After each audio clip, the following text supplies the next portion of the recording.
Shalom Bapak Ibu di dalam Kristus Yesus. Bertemu lagi dengan saya Pendeta Pelimin Ginting. Salam sehat. Haleluya.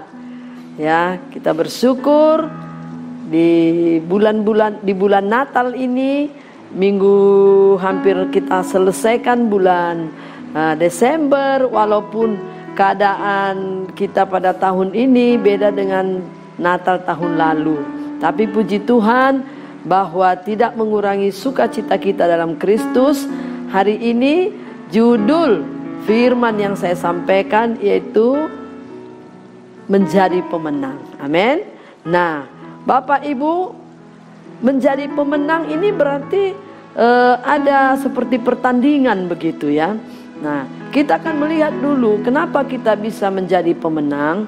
Siapa yang kita teladani, yaitu Tuhan Yesus Kristus. Amin.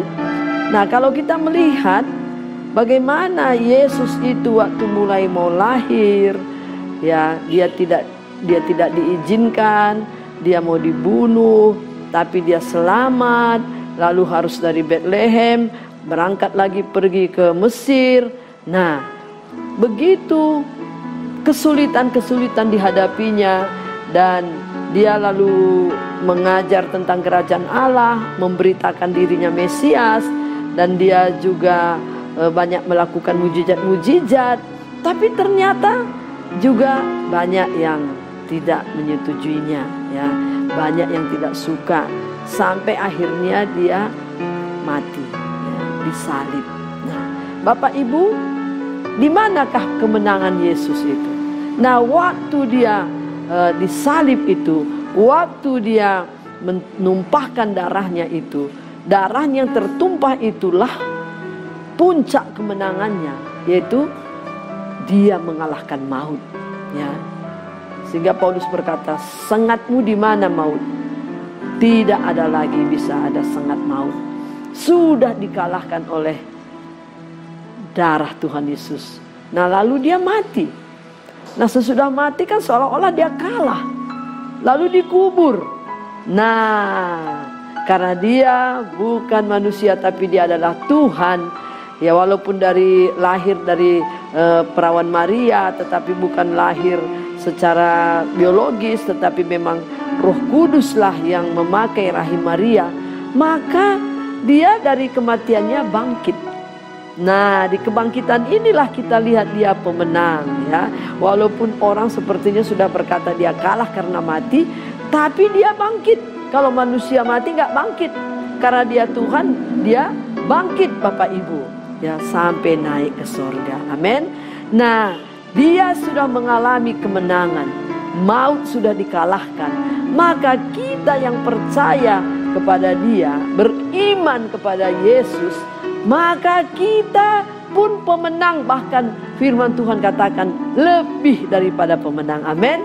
Inilah yang menjadi sukacita kita, sehingga kita orang percaya tidak pernah menyerah, menang atas segala apapun, ya. Nah, kita lihat dalam kitab Roma pasal 8 mulai ayat 31. Bapa sudah memberikan Yesus kepada kita.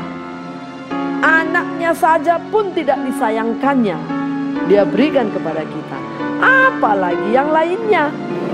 Dan bersama-sama dengan Yesus kita akan menerima segalanya dari Tuhan. Amin. Nah, ingat Bapak Ibu, ya, hanya bersama-sama dengan Yesus kita bisa menerima segalanya. Amin. Di ayat lain berkata bahwa kita rela menderita bersamanya, maka kita juga dimuliakan bersama dia. Amin. Itulah bukti kita menang.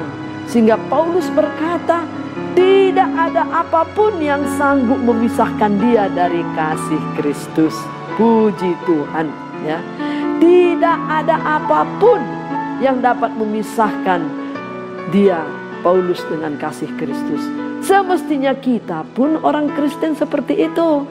Tidak ada apapun yang dapat memisahkan kita dari kasih Kristus. Kembali Paulus katakan, kelaparankah? Kemiskinankah? Anyayakah? Penindasankah? Ketelanjangankah? Pedangkah? Tidak dapat memisahkan dia dari kasih Kristus. Itulah kemenangan kita bersama Yesus, Bapak Ibu. Amin.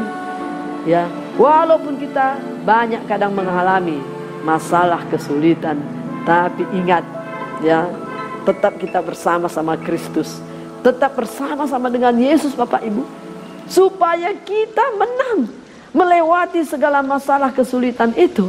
Nanti kita tampil sebagai pemenang. Amin. Luar biasa.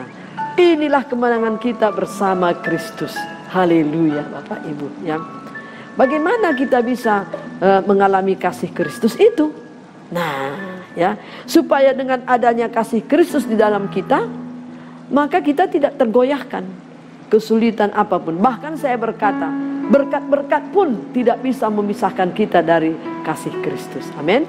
Nah, bagaimana bisa kasih Kristus itu? Di dalam Roma 5 ayat 5 berkata, pengharapan yang tidak pernah mengecewakan. Karena kasih Allah dicurahkan di dalam kita oleh Roh Kudus. Ya. Jadi Roh Kuduslah yang mencurahkan kasih Yesus di dalam kita. Itu sebabnya kita selalu berkata, Roh Kudus tolong aku. Ya. Curahkan kasih Kristus dalamku. Amen. Maka kita akan mengalami, Bapak Ibu ya, kemenangan. Tidak ada apapun yang memisahkan kita dengan kasih Kristus. Haleluya. Dan untuk itulah mari kita orang percaya, orang Kristen ya, terus dekat dengan Tuhan, dekat dengan Yesus. Banyak berdoa ya, banyak berdoa.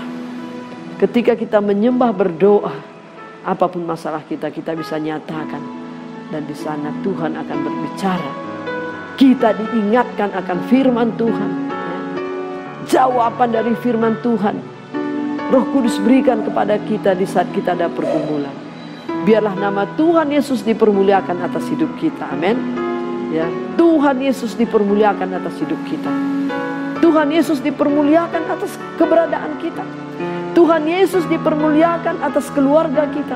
Tuhan Yesus dipermuliakan atas pekerjaan kita, atas seluruh kehidupan kita. Tuhan Yesus dipermuliakan. Biarlah kita semua menjadi pemenang, Bapak Ibu, di dalam Yesus. Alami kemenangan bersama-sama dengan Dia. Jangan tinggalkan, jangan berpisah dengan Tuhan Yesus. Alami. Puji Tuhan. Saya mau berdoa buat Bapak Ibu sekalian. Tuhan, terima kasih Tuhan. Bersama Yesus kami mengalami kemenangan. Engkau Bapa sudah memberikan Yesus kepada kami. Maka apapun segalanya pun akan Kau berikan kepada kami. Sepanjang kami bersama-sama dengan Yesus. Mari Tuhan berkati semua umat-Mu, hamba-hamba-Mu, supaya tetap beriman dan percaya kepada Yesus. Sekalipun ada masalah, ada pergumulan, bahkan sekalipun ketika berkat-berkat melimpah, ya biar kami semua bersama dengan Yesus. Hamba memberkati semua umat-Mu, orang-orang kudus-Mu, hamba-hamba-Mu, di dalam nama Tuhan Yesus. Haleluya. Amin.